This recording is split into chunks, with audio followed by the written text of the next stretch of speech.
Tell me you love your dog without telling me you love your dog.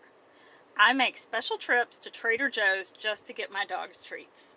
I bought her some there one day and she loved them so much, so now that's where I go to get them. And today they had pumpkin flavor. But you know, I figure they're probably healthier there. You know, Trader Joe's is supposed to be like organic and healthy and all that stuff. I don't know.